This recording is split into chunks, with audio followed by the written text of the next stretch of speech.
Hello বন্ধুরা, welcome to my YouTube channel. বন্ধুরা, আজ আমরা ষষ্ঠ শ্রেণীর রায় মার্টিনের প্রশ্নবিচিত্রা সেকেন্ড ইউনিট টেস্টের ভূগোল ভূগোলের একটি সেট আলোচনা করব। দেখো, ভূগোল ষষ্ঠ শ্রেণী দ্বিতীয় পর্যায়ক্রমিক মূল্যায়ন। আগেরবারে তোমাদের দ্বিতীয় পর্যায়ক্রমিক মূল্যায়নে 25 নম্বরের পরিবর্তে এবার তোমাদের 50 নম্বরের পরীক্ষা হবে। তো দেখো, কোন চ্যাপ্টার থেকে কত নম্বরে আসবে দেখে নাও। দেখো, জল স্থল বাতাস, এখান থেকে আসবে তোমাদের 12 নাম্বার। বরফে ঢাকা মহাদেশ থেকে, এখান থেকে তোমাদের আসবে 8। আবহাওয়া জলবায়ু থেকে 6। ভারতের জলবায়ু থেকে 10। ভারতের মাটি থেকে আসবে তোমাদের 6। ভারতের স্বাভাবিক উদ্ভিদ থেকে আসবে 4। ভারতের অরণ্য বন বন্যপ্রাণী থেকে আসবে 4। এখানে টোটাল তোমাদের 50 নম্বর। এবার দেখো 1 নম্বর বহুভিত্তিক প্রশ্নগুলির উত্তর দাও। একের বহুভিত্তিক প্রশ্নের সঠিক উত্তর নির্বাচন করো। একের দাগে পৃথিবীর ভূত্বক গঠনের মূল উপাদান হলো কি? এটা হবে সিলিকন ও লোহা। বেতার তরঙ্গ বায়ুমণ্ডলের যে স্তর থেকে প্রতিফলিত হয় তা হলো আয়নোস্ফিয়ার। আন্টার্কটিকা তথা পৃথিবীর দীর্ঘতম হিমবাহের নাম হলো ল্যাম্বার্ট হিমবাহ। 4 বৈজ্ঞানিকরা আন্টার্কটিকায় গবেষণা করার জন্য যায়, এটা হবে শীতকালে।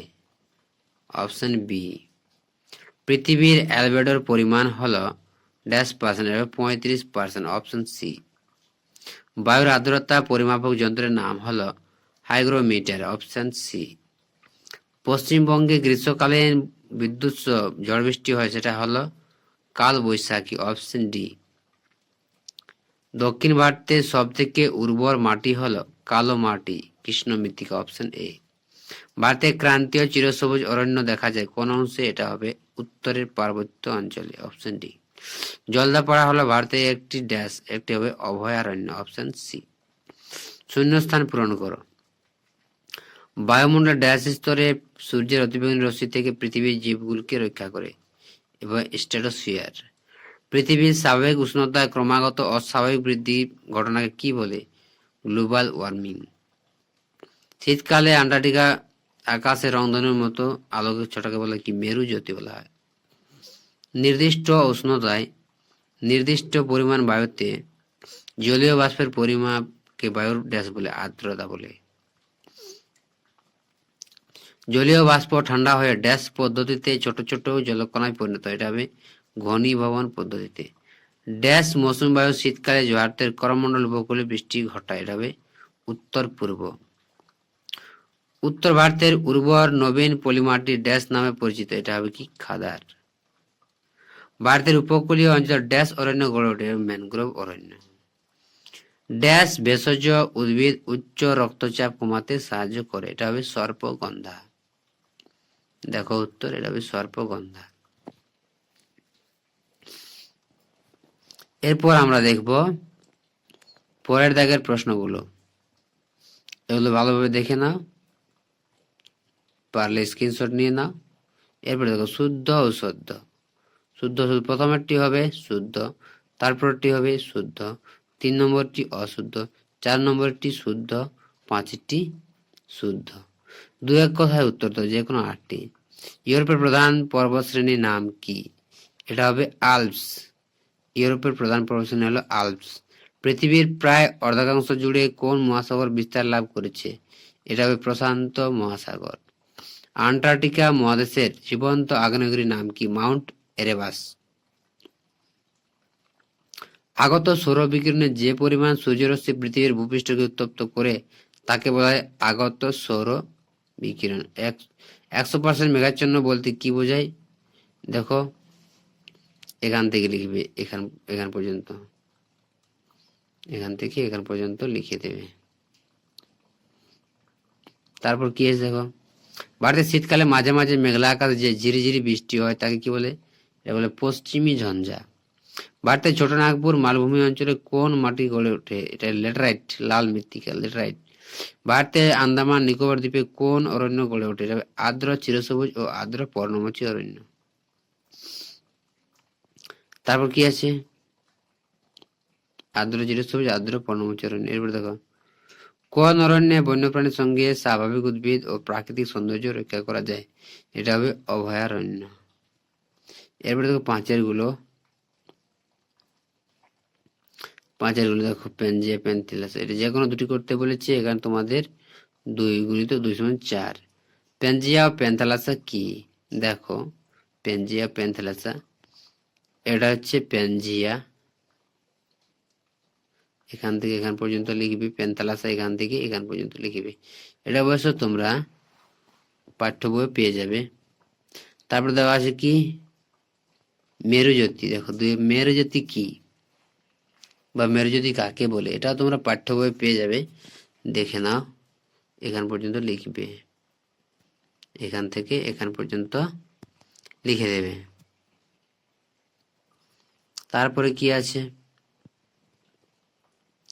সমষ্ণ রেখা। সমষ্ণ রেখা কাকে বলে? দেখো উত্তর, দেখো এটা পাঠ্য বইয়ে পেয়ে যাবে, এখান থেকে লিখবে।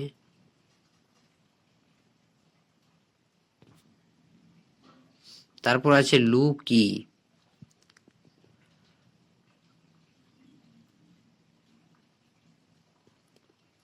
দেখো উত্তর, এখান থেকে এখান পর্যন্ত লিখবে। লু কি বা লু কাকে বলে, এর বৈশিষ্ট্যগুলো দিয়ে দেবে। তারপর কি আছে দেখো, 5-6 দাগের প্রশ্নগুলো দেখো, নিম্নলিখিত প্রশ্নগুলির ব্যাখ্যা করো। 3 গুণ 2। বিশ্ব উষ্ণায়ন কি, এর ফলাফল কি? দেখো, বিশ্ব উষ্ণায়ন কাকে বলে, এখান পর্যন্ত লিখবে এটা, আর এর ফলাফলটা লিখবে। বিশ্ব উষ্ণায়নের প্রভাব বা ফলাফল, এটা লিখতে হবে। পৃথিবী উষ্ণ হয়ে গেলে কি কি অসুবিধা হতে পারে তা এখানে লিখবে। তারপর কিছু আবহাওয়া এবং জলবায়ুর পার্থক্য, এটা তোমরা পাঠ্য বইয়ে পেয়ে যাবে। দেখো, আবহাওয়া ও জলবায়ুর মধ্যে পার্থক্য 45 পাতায় খুঁজবে, পাঠ্য বইয়ে পেয়ে যাবে। তারপর আছে কি, অরণ্য সংরক্ষণ বলতে কি বোঝো? অরণ্য সংরক্ষণ, দেখো এখান থেকে এখান পর্যন্ত লিখে দিবে, অরণ্য সংরক্ষণ কাকে বলে।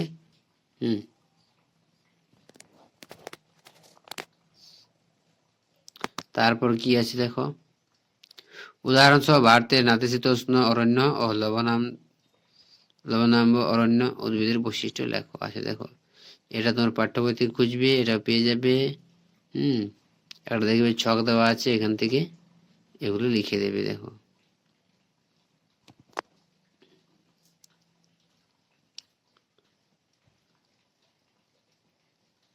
এগুলো দেখবে, গাছের বৈশিষ্ট্যগুলো দেওয়া আছে, বৈশিষ্ট্যগুলো লিখবে। তারপর কি আছে দেখো, 7 দাগে যে কোনো দুটি করে, পৃথিবীর বায়ুমণ্ডলের স্তর বিন্যাস লেখো। এটা বড় কোয়েশ্চেন হচ্ছে 5 নম্বরের 5.2 সমান 10। দেখো, পৃথিবীর বায়ুমণ্ডলের স্তর বিন্যাস, এখানে দেখো সব স্তরগুলোর বিন্যাস লিখতে হবে। যেমন দেওয়া আছে দেখো, স্ট্র্যাটোস্ফিয়ার, আয়নোস্ফিয়ার এর বৈশিষ্ট্য। এখানে দেওয়া আছে সব স্তরগুলো। এই স্তরগুলো কিন্তু তোমাদের লিখতে হবে। এটা একটু বড় কোয়েশ্চেন, 5 নম্বরের কোয়েশ্চেন, তাই একটু বড় হবে, এখান পর্যন্ত লিখতে হবে। তারপরে আছে পৃথিবীর তাপমণ্ডলের বিবরণ দাও।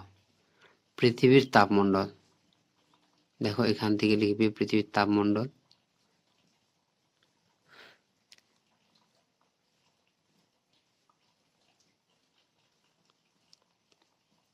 ভালোভাবে লিখবে।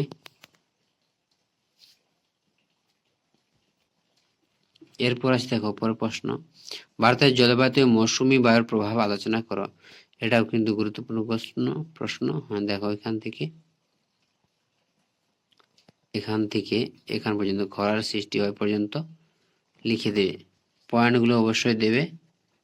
তারপরে দেখো কি আছে, অরণ্য আমাদের বন্ধু, বক্তব্যটির ব্যাখ্যা করো। দেখো, এখান থেকে লিখবে অরণ্য আমাদের বন্ধু, এখান থেকে একটু বড় হবে, একটু এখান পর্যন্ত লিখবে।